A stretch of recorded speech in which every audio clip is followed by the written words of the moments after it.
আসসালামু আলাইকুম। সবার জন্য দোয়া করি মহান আল্লাহ তাআলার কাছে, মহান আল্লাহ তাআলা যেন দুনিয়ার সকলকেই ভালো রাখেন এবং কি হেদায়েত দান করেন।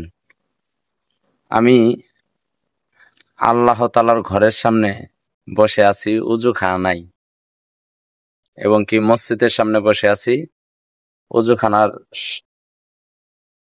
আসলে এই মসজিদটা এত সুন্দর করে বানিয়েছেন।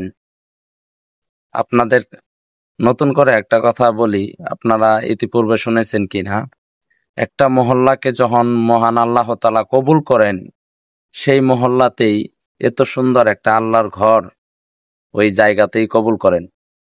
এবং কি এই মহল্লাবাসীরা এত ভাগ্যবান যে মহান আল্লাহ তাআলার ঘরটা এত সুন্দর করে বানিয়েছেন। এই জায়গার ইমানদার মুসল্লিরা, যা আপনার স্বচক্ষে দেখলে চোখ ঘুরাইতে পারবেন না এরকম। আরো খুশির জায়গা যে এই যে মসজিদ, আর আমি উযুখানায় বসে আছি মসজিদের সামনে। এটা হলো গুরুস্থান, মানে এটা হলো গুরুস্থান মসজিদের সামনে। এই যে মসজিদের গেট, এবং কি এই হলো মসজিদ, আল্লাহর ঘর মসজিদ।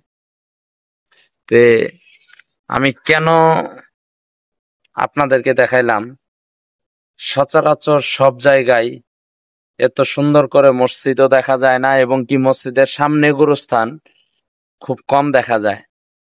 তো এটাই বলতে চাচ্ছি যে মহান আল্লাহ তাআলা যে মহল্লাবাসীদেরকে কবুল করেন, যে মহল্লাকে কবুল করেন, সেই মহল্লাতেই এরকম একটা নজর কাড়ানো মসজিদ এবং কি আল্লাহর ঘর তৈরি হয়ে যায়। আমরা সবাই চেষ্টা করব, মসজিদ এমন একটা জিনিস, দুনিয়াতে আমরা খাওয়ার জন্য যেরকম ফসল আবাদ করি, মসজিদ এমন একটা জিনিস যে জায়গায় ঈমান মজবুত করার জায়গা। আমরা তাই সবাই মসজিদে 5 ওয়াক্ত নামাজ পড়বো এবং কি নিজের ঈমানকে মজবুত করবো ইনশাআল্লাহ।